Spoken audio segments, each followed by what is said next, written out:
Assalamualaikum warahmatullahi wabarakatuh. Selamat siang buat sahabat BMA dimanapun berada. Semoga hari ini tetap sehat, kemudian tetap semangat untuk belajar tentang akuntansi. Oke? Nah, hari ini saya akan coba membahas salah satu siklus akuntansi dalam perusahaan jasa, yang mana itu tentang jurnal umum. Oke? Nah, di sini nanti akan saya bahas itu tentang apa sih pengertian jurnal umum, apa sih fungsi jurnal umum, seperti apa bentuk jurnal umum, dan bagaimana contoh saat kita melakukan pencatatan jurnal umum. Oke, baik, kita akan coba mulai. Di sini kita bisa lihat ya, di sini ada pengertian jurnal umum. Jadi kan seandainya nanti kita itu ditanya sama orang-orang tuh, misalnya tiba-tiba di tengah jalan atau tiba-tiba di ruang kelas gitu kan, apa itu jurnal umum? Maka kita bisa katakan jurnal umum itu adalah suatu formulir yang bisa digunakan untuk mencatat setiap transaksi yang terjadi dalam suatu perusahaan. Ya, yang dicatat itu adalah transaksi-transaksi yang terjadi dalam satu perusahaan atau dalam satu organisasi yang mana dilakukan secara kronologis berdasarkan bukti transaksi yang ada. Kemudian jumlah nominalnya itu kita akan letakkan sesuai dengan posisi debit dan kredit dengan jumlah yang sama. Oke. Jawabnya nanti boleh singkat, boleh panjang, terserah. Yang pasti harus mengena pada posisi makna dari jurnal itu sendiri. Jadi jurnal umum itu bisa dikatakan adalah sebagai suatu formulir yang kita gunakan untuk mencatat setiap terjadinya transaksi yang ada secara kronologis berdasarkan bukti transaksi, kemudian diposisikan berdasarkan posisi masing-masing nominalnya. Oke, itu dia definisi dari jurnal umum. Kemudian apa sih fungsi jurnal umum? Ya kan gitu. Kenapa kita harus buat jurnal umum? Nah, jadi ada 5 fungsi jurnal umum yang perlu kita ketahui. Yang pertama itu fungsinya untuk mencatat. Ya, jurnal umum itu kita gunakan sebagai alat untuk mencatat semua transaksi yang terjadi secara keseluruhan berdasarkan bukti atau dokumen yang ada di perusahaan. Ya, itu dia satu fungsinya. Yang kedua, fungsi historis, yaitu kita gunakan sebagai alat untuk mencatat semua transaksi yang terjadi sesuai dengan urutan waktunya secara kronologis. Ya, urutan waktunya atau kronologis. Jadi itu harus dicatat semua itu sesuai dengan urutannya. Jangan melompat-lompat. Habis tanggal 1 udahlah langsung melompat tanggal 5. Ya, kalau ada transaksi tanggal 2, tanggal 3, 4, maka harus dibuat dulu.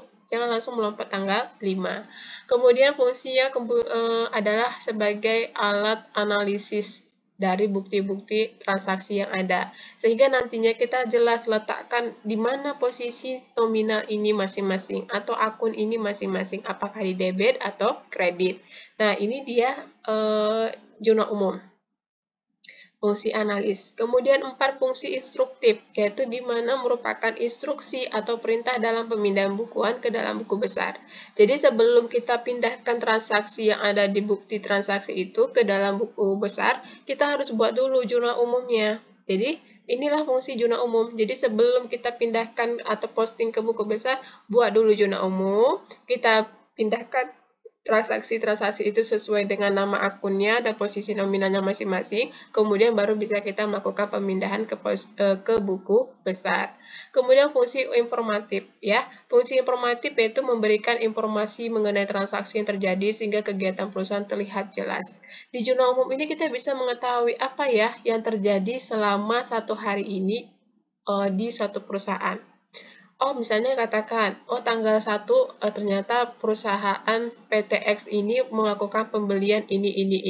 Oh, tanggal sekian dia melakukan penjualan ini. Atau, oh tanggal sekian dia mendapatkan pendapatan dari ini.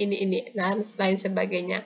Jadi, dari jurnal umum kita bisa mengetahui seperti apa aktivitas yang terjadi di perusahaan itu lewat bukti-bukti transaksi yang ada.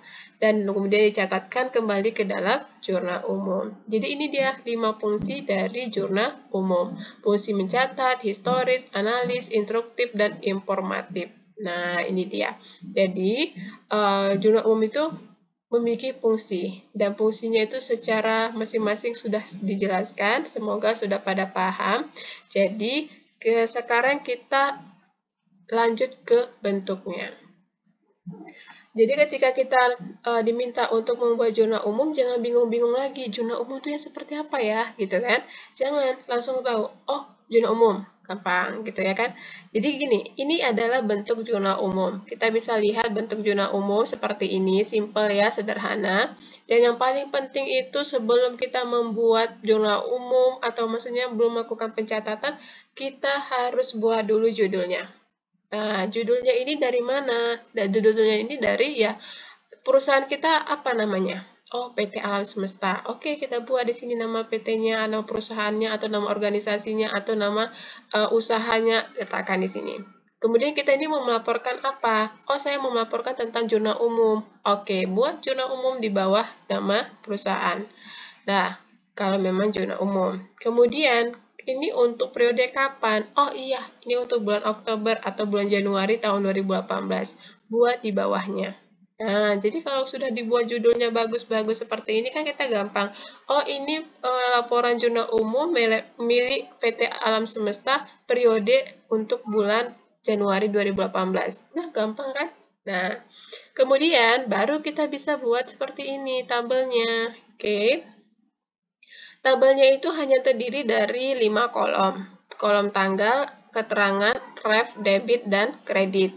Nah, di sini ada kolom tanggal. Ini masing-masing kolom mempunyai fungsinya masing-masing. Jadi bukan sembarangan buat aja, enggak. Jadi ada maknanya dan tuh fungsinya itu ada masing-masing. Nah, di kolom tanggal ini adalah kita nantinya mengisikan tanggal sesuai dengan bukti transaksi yang ada dan disusun berdasarkan urutan bukti transaksi. Jangan nanti tanggal 1 dicatat, tiba-tiba bukti transaksi tanggal 3 enggak, langsung malah ke tanggal 10. Ini enggak boleh, harus sesuai dengan urutannya dari awal hingga akhir. Nah, kemudian kalau sudah buat tanggal, kemudian kita lihat apa yang terjadi di bukti transaksi tersebut. Katakan kita kita punya bukti transaksi, kemudian kita melakukan pembelian, ternyata pembelian laptop secara tunai, harganya katakan 10 juta. Nah, saya bikin di sini. Karena laptop itu termasuk bagian dari aktiva, maka saya letakkan di debit. Karena saya belinya secara tunai, maka saya bikin di sini kasnya di kredit.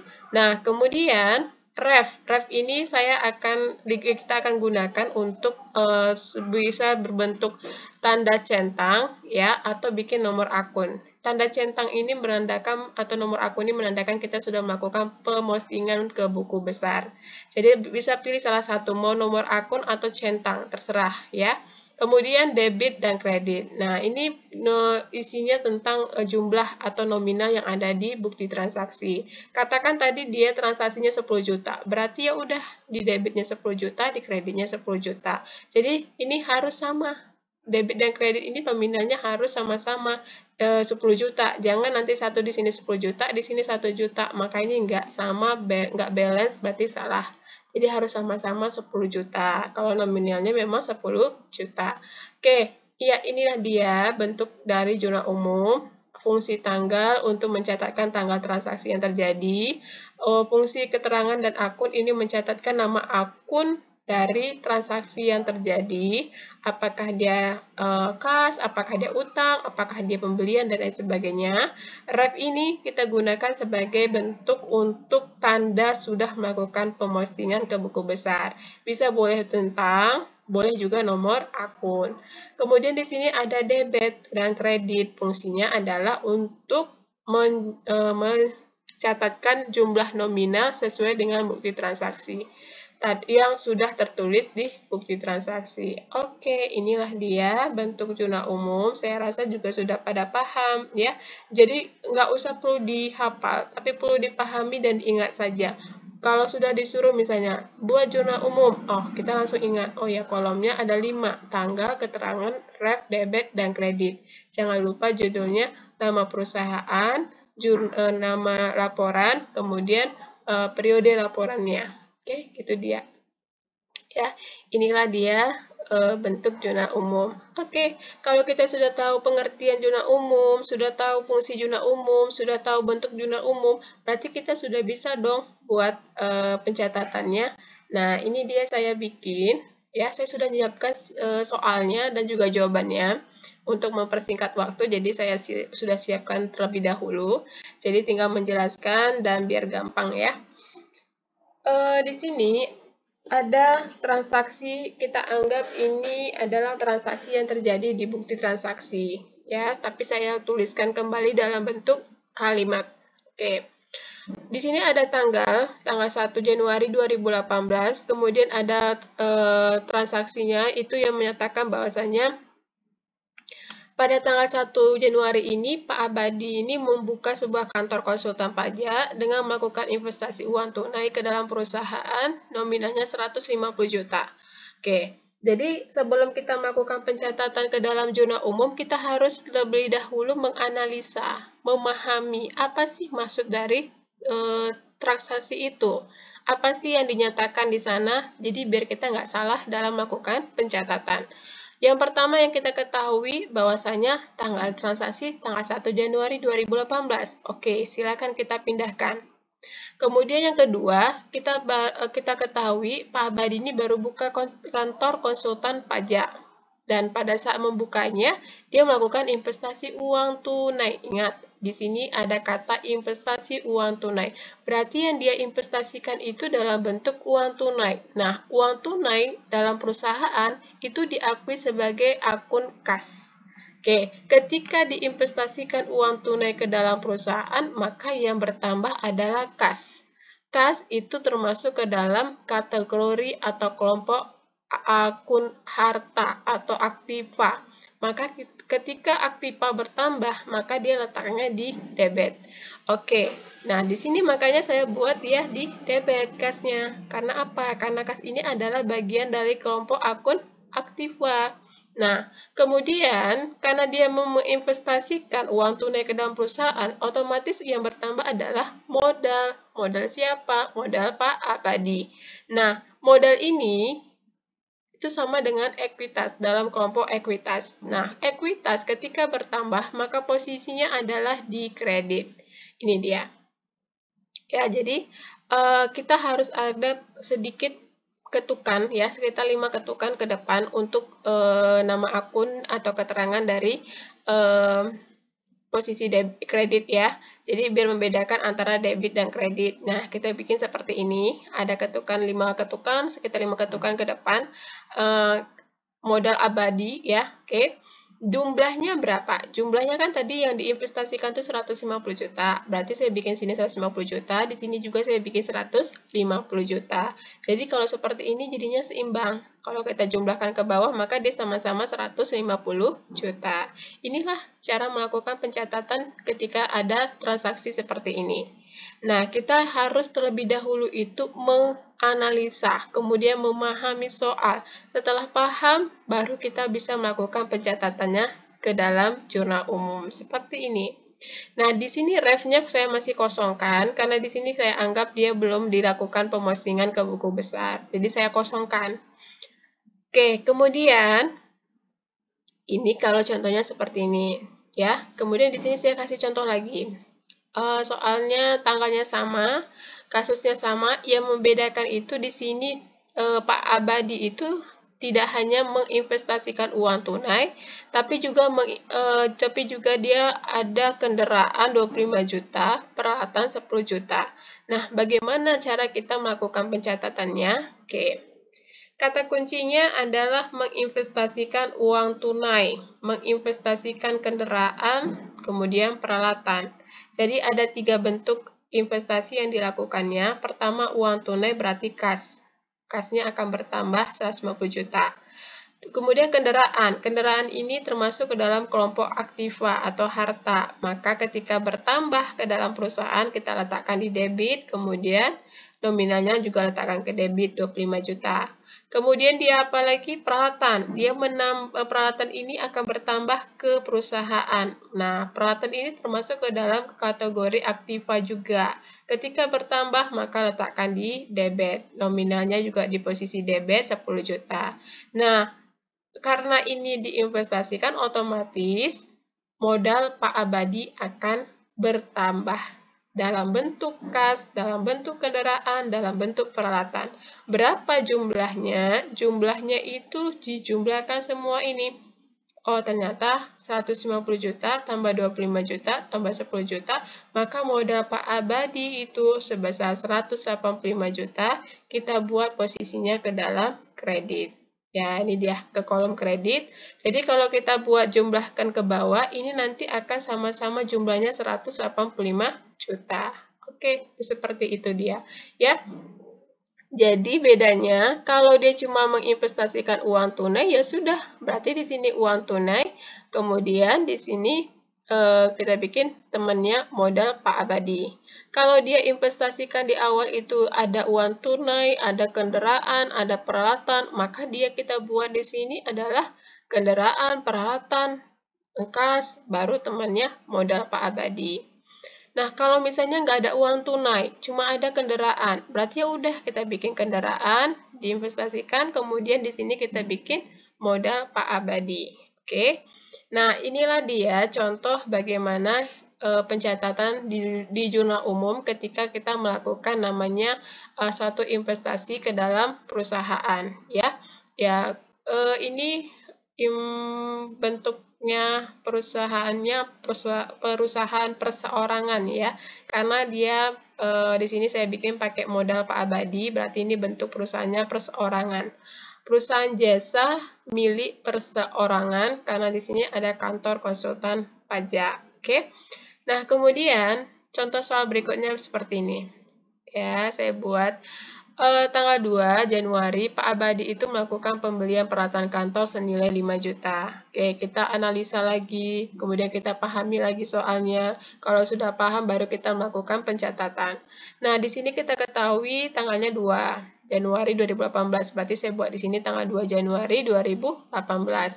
Kemudian, apa kata kuncinya? Oh, Pak Abadi melakukan pembelian peralatan kantor. Berarti yang dibelinya ini peralatan kantor. Peralatan kantor itu termasuk ke dalam kategori aktiva. Aktiva ketika bertambah, maka dia akan kita letakkan ke debit. Nih.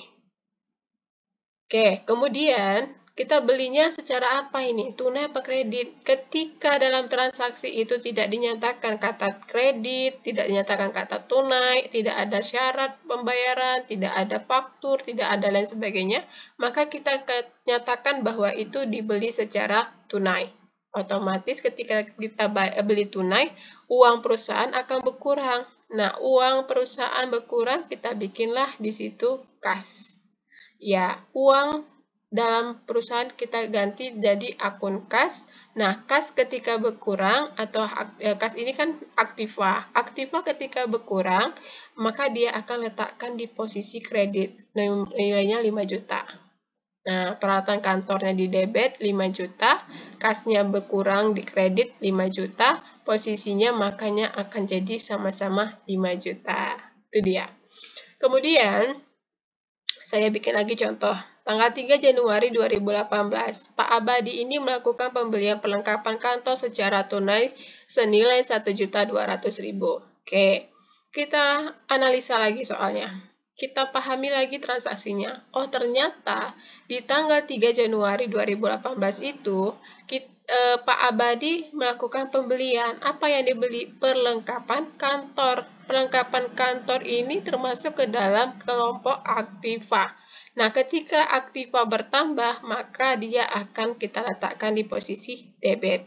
Ya, perlengkapan kita posisikan dalam kelompok debit. Nominalnya berapa? 1.200.000. Dia belinya secara apa? Oh, secara tunai. Ya, di sini dikasih tahu tunai, gitu kan, gampang. Kalau di sini nggak dikasih tahu. Nah, kalau tidak dikasih tahu, tetap kita akui sebagai tunai. Nah, di sini katanya tunai. Otomatis kalau tunai juga perusahaan akan mengeluarkan uang, ya kan? Uang secara tunai. Nah, otomatis nanti kas kita akan berkurang. Kas perusahaan akan berkurang, sama jumlahnya juga 1.200.000. Jadi nanti nominalnya sama-sama 1.200.000. Di debit 1.200.000, kredit 1.200.000. Oke, jadi saya rasa untuk pencatatannya sudah pada paham ya kalau seperti ini.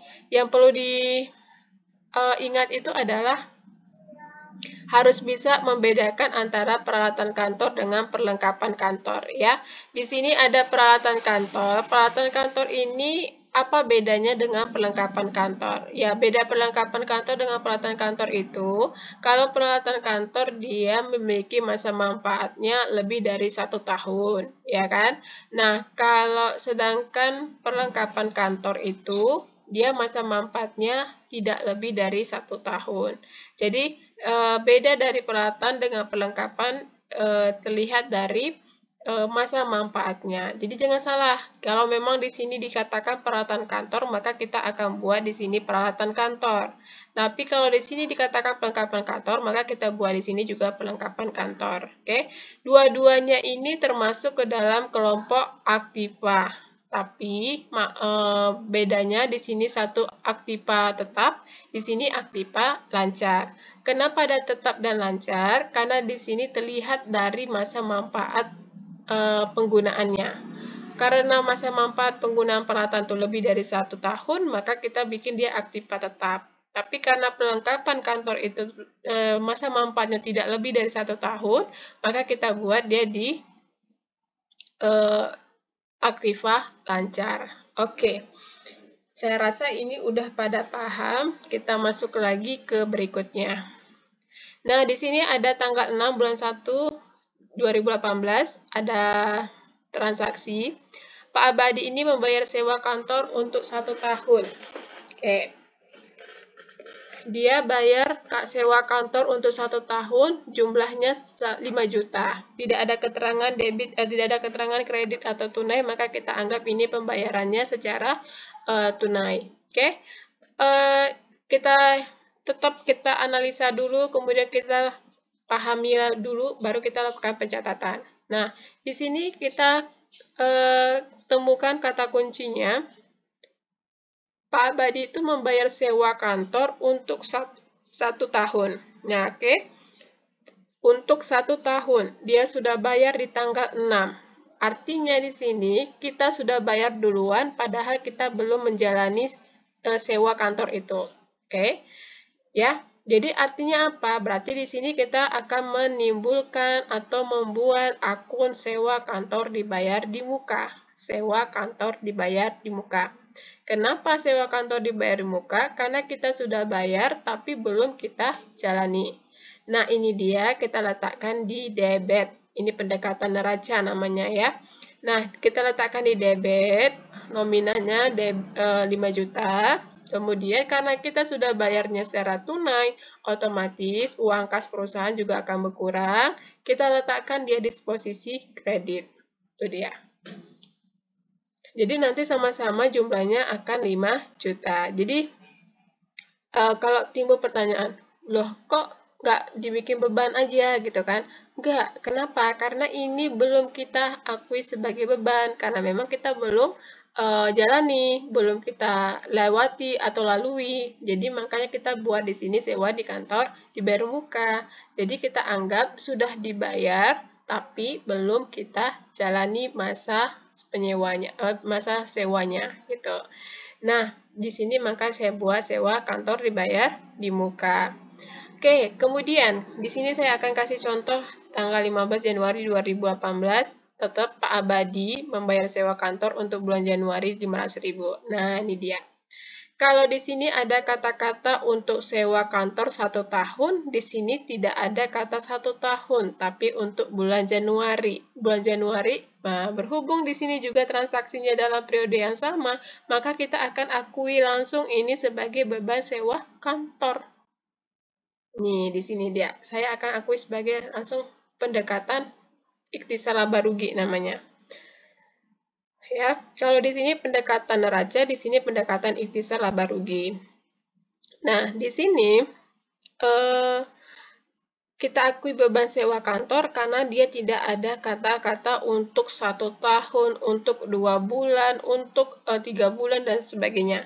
Hanya ada kata membayar sewa kantor untuk bulan Januari 500.000. Nah, kalau hanya ada kata-kata seperti ini, maka kita akan akui sebagai beban sewa kantor.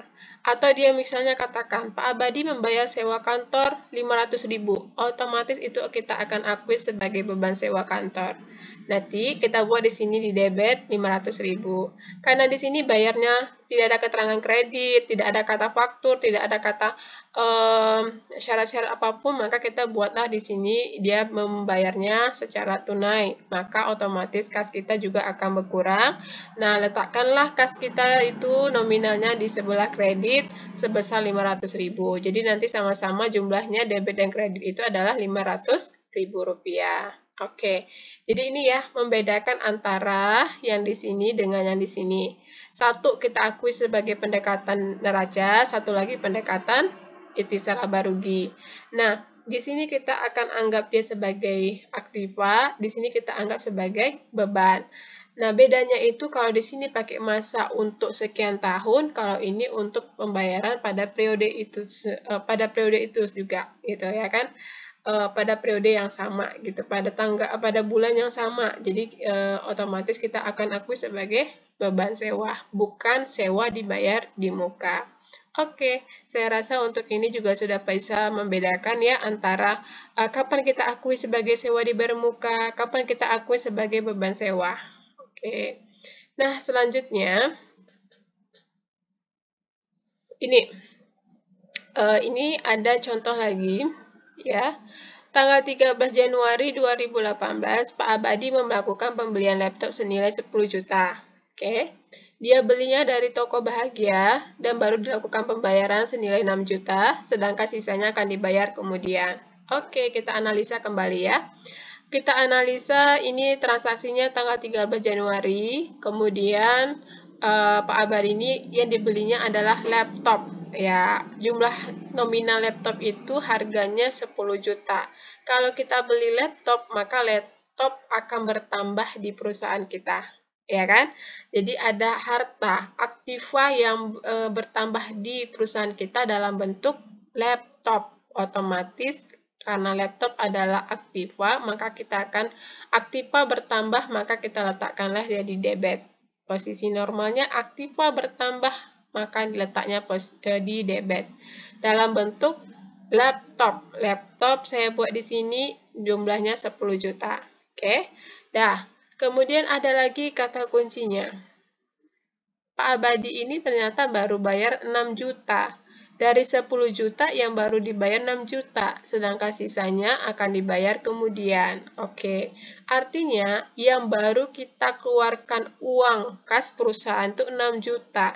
Sedangkan sisanya itu 4 juta lagi masih kita anggap sebagai utang. Oke. 6 juta ini kita akan akui sebagai akun kas, ya, berarti otomatis uang tunai kita berkurang di perusahaan, kita letakkan di kredit 6 juta. Ada sisa selisih sebesar 4 juta ini kita akui sebagai utang. Kenapa utang? Karena kita sudah beli laptop tapi belum bayar. Nah, ada 4 juta lagi yang belum kita bayar kepada toko Bahagia, maka kita akui sebagai utang. Utang itu ketika bertambah, maka kita letakkan posisinya di kredit. Makanya saya letakkan di sini.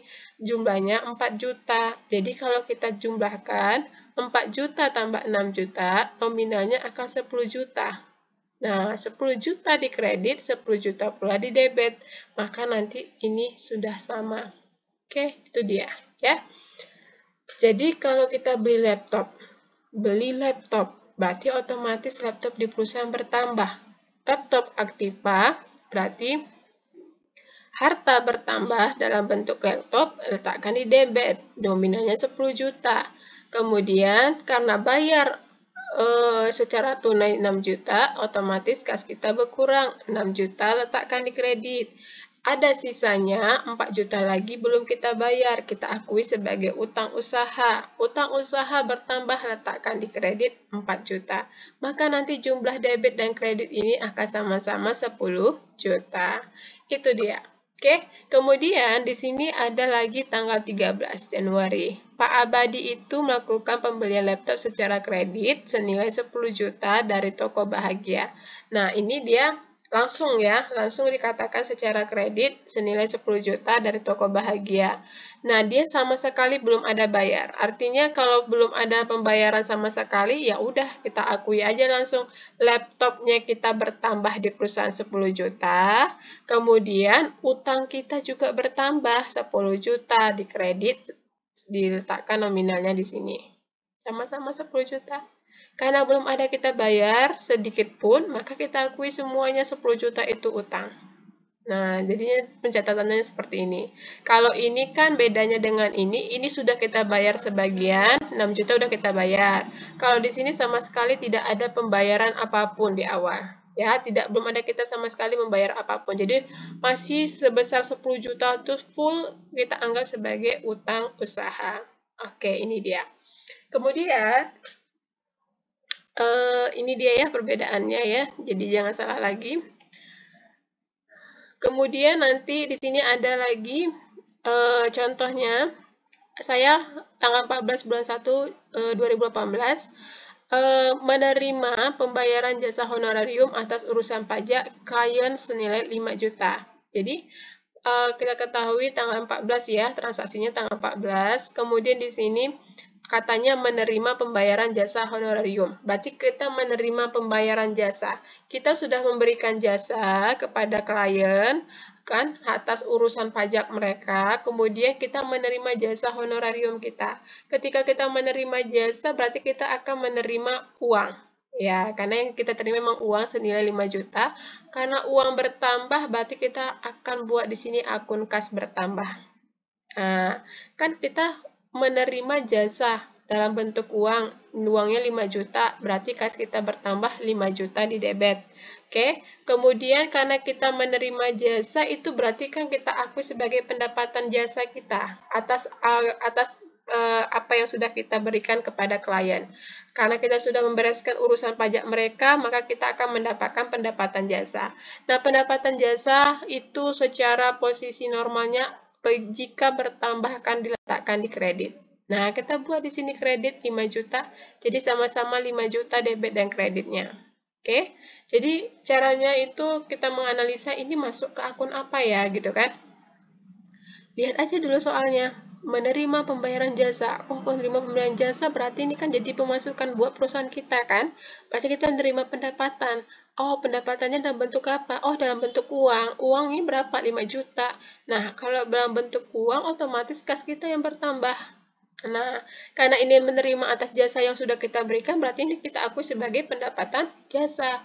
Nah, letakkanlah nominalnya masing-masing 5 juta, 5 juta. Nah, itu dia, oke. Kemudian, tanggal 14 juga, saya bikin contoh lain lagi. Katakan di sini, tanggal 14 Januari, perusahaan udah menyelesaikan urusan pajak klien. Jumlahnya itu 5 juta.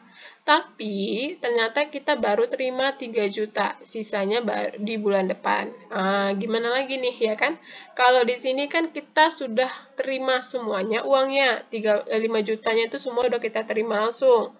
Tapi kalau di tanggal 14 ini contohnya, kita baru nerimanya 3 juta, sisanya di bulan depan. Artinya bagaimana?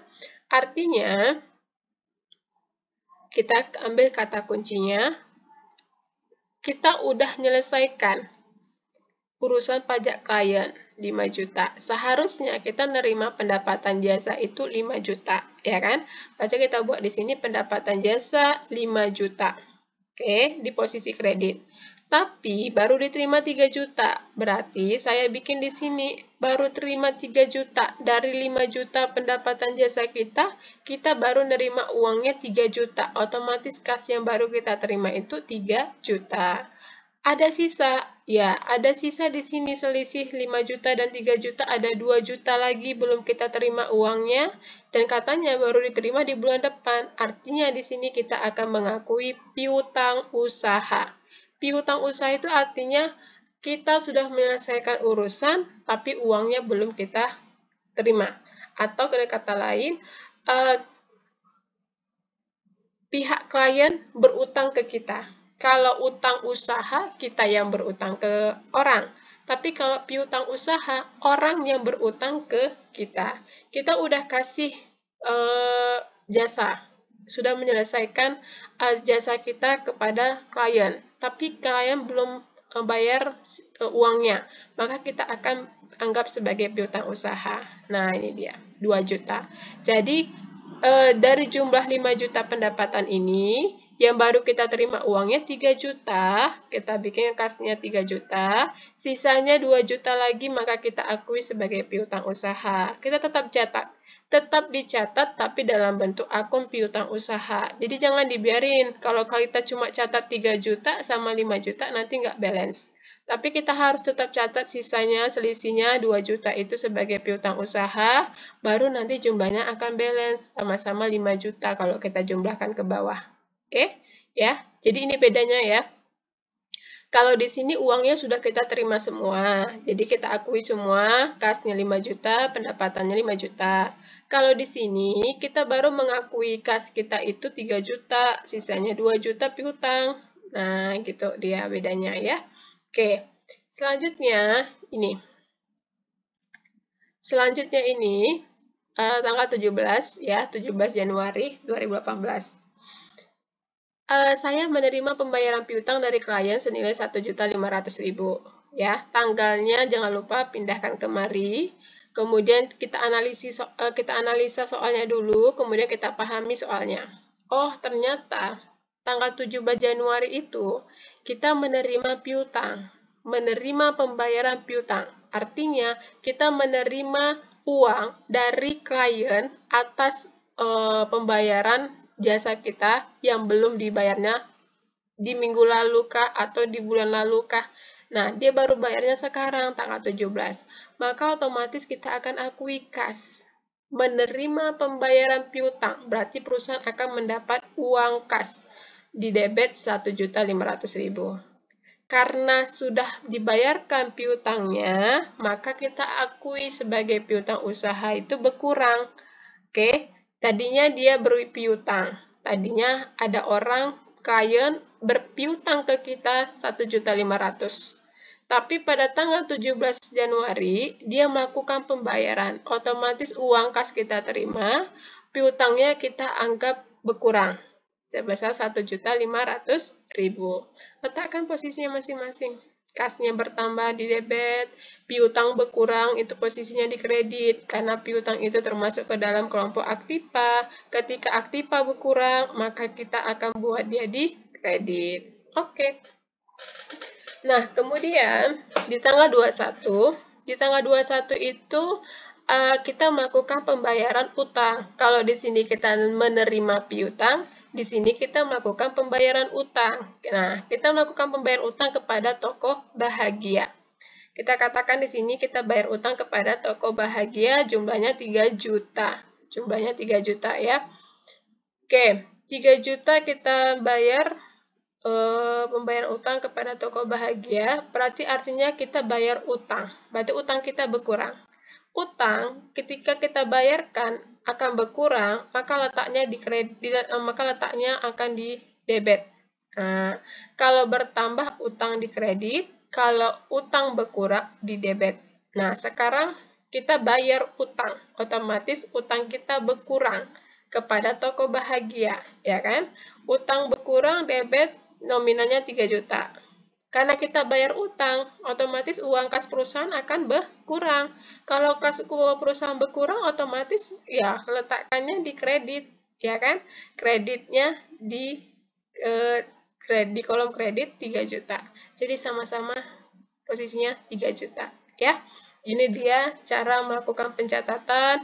Ini pada saat menerima piutang, ini pada saat pembayaran utang. Ini orang yang bayar ke kita, kalau ini kita yang bayar ke orang, kan gitu. Ini kita nerima uang, ini kita mengeluarkan uang kas perusahaan.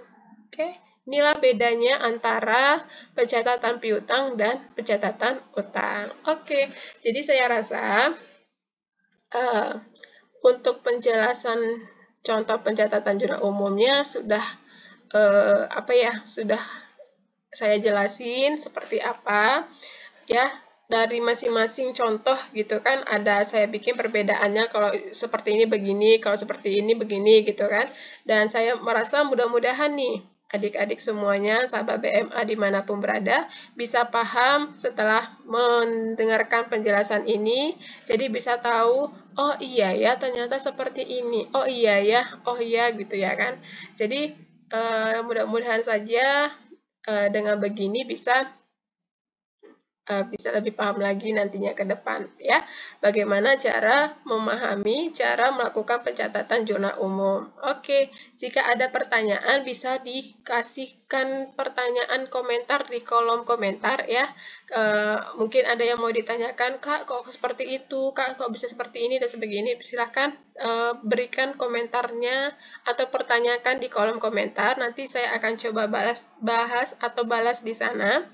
Atau bisa juga di kolom komentar saya di Instagram juga boleh, terserah mau yang di mana ya.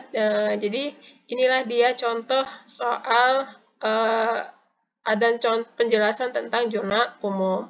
Mudah-mudahan bisa bermanfaat ya buat adik-adik dan sahabat BMA dimanapun berada. Apa yang saya sampaikan pada siang hari ini. Oke, sampai ketemu untuk penjelasan materi-materi berikutnya lagi. Dan tetap jangan lupa jaga kesehatan dan tetap semangat untuk belajar akuntansi. Assalamualaikum warahmatullahi wabarakatuh. Selamat siang.